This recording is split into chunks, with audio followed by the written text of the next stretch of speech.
Hello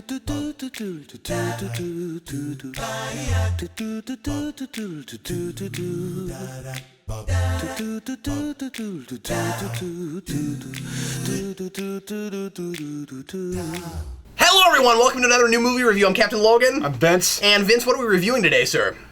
Guardians of the Galaxy. Guardians of the Galaxy. We just got finished seeing it half an hour ago. Oh boy. And we're going to go ahead and give you a quick review. Vince, tell us just a little bit about Guardians of the Galaxy. Guardians of the Galaxy is about a bunch of roguish characters who come together and find it within themselves to, well, we'll let the movie say what they find in themselves.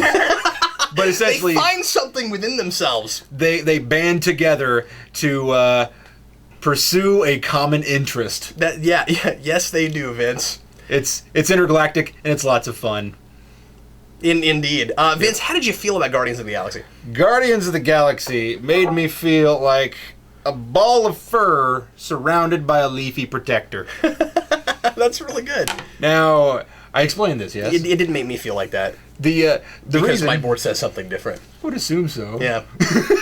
But it's like, what a coincidence. What do you mean? What do you mean by that, Vince? What I mean is that throughout this whole movie, I kept worrying that they were going to stray towards the cutesy or towards trying to sell their more interesting character. They know Rocket Raccoon. He's adorable and he's mouthy. And I was a little worried they were going to try to overplay that. And he's got arguably the most interesting backstory. Yeah, it comes out in the movie, and it's so satisfying that everything this movie gets nods. But the reason I say surrounded by a leafy protector is because sometimes it could get kind of hairy. And it might stray towards the obvious, but then the movie, not just Groot, obviously the leafy protector. Let's talk about metaphor here. But well, what's impressive to me, Vince, is that it manages that, but it doesn't get too sappy. But the thing that makes me feel so good about this is that about, let's say, 1/3 of the way through the movie, I started trusting them just implicitly. Yeah. And there were moments that there were a couple jokes that I think I didn't appreciate, but I wouldn't say they fell flat. I say everything in this movie just kind of congealed into the most fun I've had in a movie theater in a long time. Yeah. So what does your board say, Cap? Well, flip your side first. Oh, yeah. I'm feeling it. Well, Vince, this movie made me feel like I just ate a whole box of pixie sticks. A whole box of pixie sticks. It gave you a stomachache? No. It fueled me with energy, Vince. This movie is, as you said, just a ridiculous amount of fun. It's definitely one of maybe the most entertaining of the Marvel films. I wouldn't go that far. And I mean, like, I just saw it, so whatever, some of that might wear off, I don't know. But at least where I'm at right now, I'm like, some of that is freshness too. You know what I mean? Yeah, like the freshness seal on this movie, Vince. So I'm going through this whole movie and I'm getting just like more and more like enthused and excited and like feeling like I want to bounce off the walls. Because the movie itself has a lot of energy, and I mean, it's got like a manic kind of pacing, but is really well paced. Yeah. And it balances everything together really well. From the very start, it knows precisely what it is, even if you don't, and it is incredibly confident in the absurd and the ridiculous, but then also it manages to balance all of that with a decent story and well-crafted, fleshed-out characters, and it somehow manages to be like a joke a minute without ever feeling like it's undercutting the drama. I don't know how this movie manages that, and I know everyone's comparing this to Star Wars, but rightfully so, because it's got that in common with Star Wars. Except Star Wars is not like a joke every couple of minutes, but there's a lot of humor to that movie, so this really captured that, but went a lot farther in the total preposterous. And this is also a used universe, as people have said about Star Wars. So, I mean, the aesthetic is there, too, if we're going to compare it to Star Wars. For See, some of it is, but I do think that it has its own aesthetic. Like, I do think it does a pretty good job of being unique enough. And one of the things that impressed me the most, Vince, were a lot of the details of the world to, like, set it apart and make it its own thing. Which is neat because it is part of a world we've already seen. It is part of the Marvel Universe. It never feels like it goes so far off the beaten path that it's not that anymore. We needed this movie to flesh out literally the universe as opposed to the Earth. So anyway, we'll talk about it. I'm feeling it. I'm feeling it really hard. Vince, this has got to be one of the best summers for superhero films ever. Ever. We got Winter Soldier, we got Days of Future Past. I thought Amazing Spider-Man 2 was okay, but I mean, like, but as far as, but I mean, like, 3 out of the 4 were stellar, and one of them was not half bad. And boy, that's a good track record. That's a haul, man. Yeah, we've been spoiled this year, Vince. My goodness, if we could go back, I probably said this before, but if we could go back to our younger selves, to our like 10-year-old selves, and tell ourselves what the future was going to be like, we wouldn't believe it. Oh my gosh. Oh, and you know, that's the thing, is that this summer has been just so laden with things that are so worthwhile, and it's not just that they're worthwhile, but it's like satisfies different parts of what I like comics for. Yeah. And I mean, Captain America had that political thing going on, and it had that seriousness, but it still had the action that I really wanted. And then this one has all the fun that I wanted out of it. Yeah. And I mean, of course, Days of Future Past was good. Yeah. So it was science fiction. It was interesting. This is also science fiction, you would say? Yeah, absolutely. No, absolutely. I mean, there's nothing... Well, I mean, you can argue that the Infinity Gems are sort of magical, but given that they're part of the birth of the universe, it's sort of sciencey. But yes, that was the reason I questioned it. It's science fantasy as much as it's science fiction, but yes, it is a light sci-fi epic. Or at least a sci-fi romp. I mean, I don't know if something this super hilarious you would want to call an epic, but it feels that way in scale. That's certainly. The thing, though, is I feel like sometimes when people say it's an epic, what they mean is that it's expansive and meandering, and it's all over the place, and you go from one end of the universe to the next, and then they just start discussing what parsecs mean. So, I'm sorry, that was a jab, I'm kidding. So, with this movie, everything happens within a certain proximity. We don't know what the proximity is, but it feels like a smaller universe because travel is easier for these people. And it feels like a smaller universe because we don't go to 10 planets, we only go to a few. And nothing happens out of coincidence. Everything gets linked back into it. Even by the end of the movie, I still kept wondering, and I didn't really care. I thought, well, maybe we'll get it in the sequel. I still kept wondering why the thing that happened in the opening act, or even the inciting incident just 10 minutes in, I wondered, why did that happen? And then you get to the end of the movie and it pays off. Yeah. So everything comes full circle in this movie. And you don't get everything you want to know because, of course, it's a franchise they're trying to start, but which I think will probably be successful. Yeah, definitely will. And like I said, confidence, like they trust this material. Yeah, they're not worried that they're not going to get any more. But if for some reason this had bombed and they changed their minds and they ungreenlit the sequel, they redlit the sequel.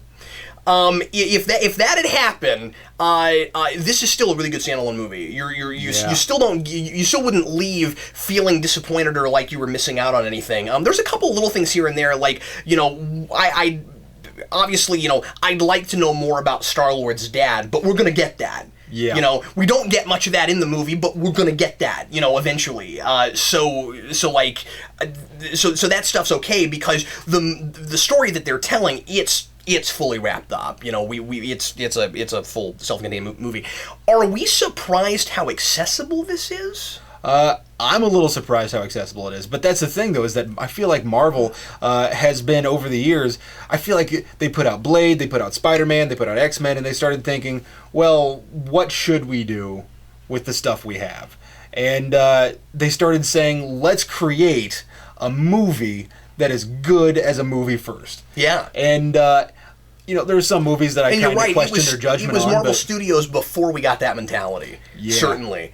And so you look at Iron Man, and they tried to make a movie where the character was interesting and lovable and flawed, And then you get to this movie, and I feel like this is the culmination of it. Like whatever qualms you had with Iron Man, like this is the culmination of what Marvel's been trying to do with the movie. Now, I do like Avengers, which is amazing to say culmination, because you'd figure, okay, Avengers is the culmination of everything, and then we just kind of keep repeating ourselves after that. That's not what's happening, right? I mean, like Winter Soldier went so much further than Avengers in terms of story depth and character resonance and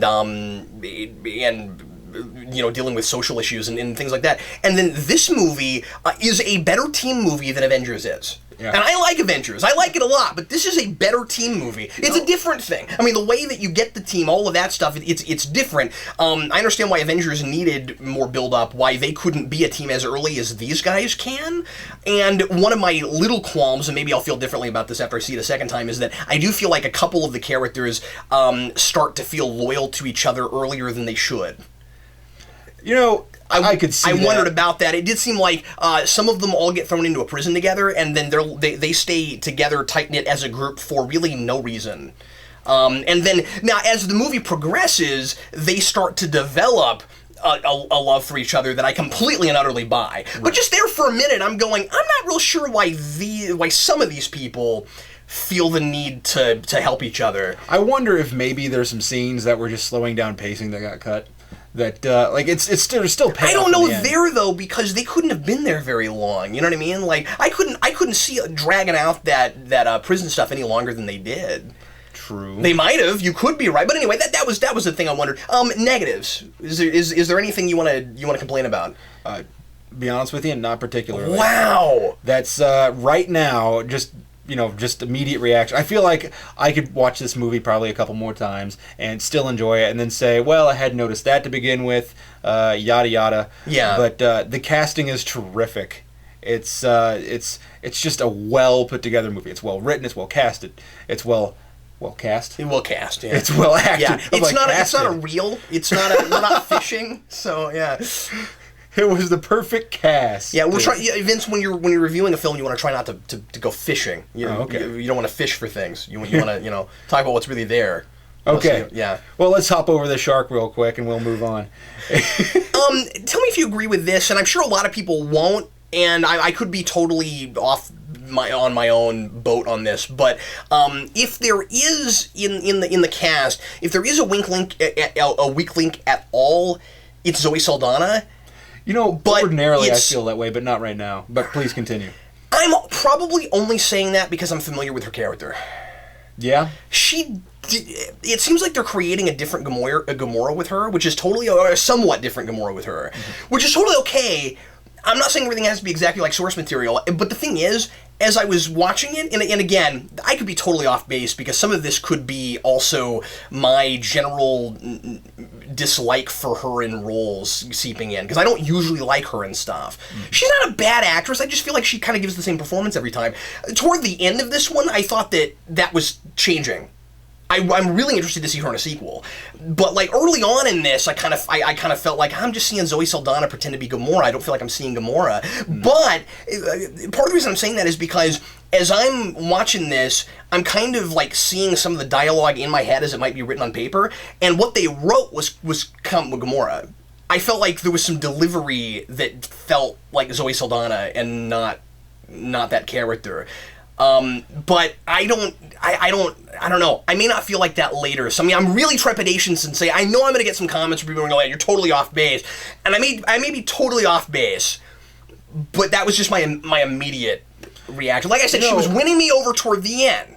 I'll be with you to some extent, though, while I was watching this. I kept thinking, well, I won't say I kept thinking, periodically. So not even the majority of the time. Yeah. I kept thinking, well, that doesn't seem like something a warrior would say, or that's not the way a warrior would say it. Yeah.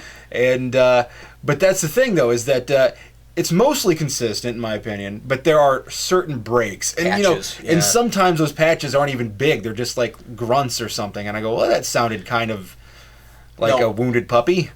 And then she turns into this incredibly minor point because badass again. She surprised me a lot more than she really did surprise me ultimately, because I didn't like that casting choice initially. but like I said, I'm not a huge fan of hers. So but like by the end, she started winning me over a little bit. I feel like she doesn't get a chance to shine. Like even when she's doesn't. even when she's cast in not great roles, but like major roles, they're usually in not good movies. When she was the most underutilized character in this movie. Not all movies, so people get freaked out anyway. Don't you think? Yeah. I mean, of the major team players, she was kind of the most. But I felt like what she had to do was fine. Yeah, I think this is the case that we'll get more from her when we get more to Thanos. Which is just how it should be. Yeah, because I think she had a small character arc that was tied directly into Star-Lord's character arc, and they've definitely got a paralleling. In some ways, it's kind of like Captain America and Iron Man in the Avengers movie. These two people, their character arcs almost don't exist without each other because they help lead each other to the end point. I really thought when you started saying that you were going to say it's like him and Black Widow in Winter Soldier. Oh yeah. Yeah. Well, I mean, sure, fair enough. Let's. I do think that Winter Soldier is maybe the better movie to have. No, I'm just saying. I thought you were going to say that it was more like the paralleling character arc in that. But still. But anyway, I was surprised where you went with that. No, you're absolutely right. Yeah. One's a little roguish. The other one's a little by the book, straight lace ish in this. This movie's a little more complicated than that, but when you go to Avengers, that's pretty much the same thing they did, only in Avengers it's more black and white. The thing that most impressed me about this movie was how every character had their own voice. Yes. And they're incredibly consistent about that. Rocket Raccoon, I've never seen a character who's got exactly that voice. The word choice in this is amazing. I mean, like, this is a script that you can tell was polished and polished and polished. So good. I'm just super impressed with that. I loved Star-Lord. I expected to maybe kind of like Star-Lord. I loved Star-Lord. But Rocket Raccoon, and this is coming from somebody that's read some Guardians comics and knows this character, he is one of the freshest protagonists I've seen in a movie. I really thought I was not going to care for Rocket Raccoon. But he's hilarious. And walking away from this movie, not only did I find him funny, not only did I find him entertaining, but I found him really interesting. And kind of endearing. When he has his big like money shot moment for his backstory, you feel this tear behind your eye. It doesn't come out. No. But it doesn't come out. This wasn't a tearjerker kind of movie, but it gets close in places. But you go, wow, that's really interesting. And it's these people's characters, it's everything comes out without having to force it on you. And it's just so well put together. The very last thing I'd like to say, that's a great reaction. I'm gonna say I think this is the best use of incidental music that I've ever seen in anything. Yeah, you know what? Some of the stuff, some of the music that gets used in this is one for comedic effect, two for more maybe sort of a sentimental effect, and try to juxtapose what's happening on the screen, and sometimes thematic stuff. Sometimes lyrics directly relate to what's happening in a scene. Yeah. And then there are moments where they use music from around that time period, maybe a little bit forward, maybe a little bit earlier, and they use that music to really enhance what's going on. It's not necessarily even something that's on the Walkman or whatever you call the thing that Star-Lord carries around. Oh yeah, it's a Walkman. And it's not even necessarily music that he has, but I want to say about everything is. Yeah, most everything is. Most of it there's one song that I thought was kind of used for tonal. Oh, I'm sure. Effect. But like that was the thing I loved about it, Vince, was that they had a story reason for all of that to be there, and they found really places to put it so that it thematically resonated, but also it's the soundtrack of this guy's life, and it tells you everything you need to know. Like I've never quite seen that done. Like it doesn't get too hokey. You know, there's movies that will use a lot of incidental music where it'll just be like whatever happens to be playing in the background, and that can be very effective. But sometimes after a while, it's sort of like it sort of gets silly, like having too many cameras in different places in a found footage film. You could almost say the music influenced how this guy lived his life. Yeah. So therefore, it becomes relevant in the movie as a result of that. really interesting storytelling stuff there. Anyway, did you want to make any other points before we're done? Well, clearly we're recommending the film. We're going to try to come back for you next week and do a spoiler podcast on this. Clearly we talked about it kind of at length already in a general way, but we'll try to give you some more specifics in a podcast next week, as we always try to do. And in the meantime, thanks a lot for watching. I'm Captain Logan. And I'm Vince. And we'll see you again with another new movie review very shortly.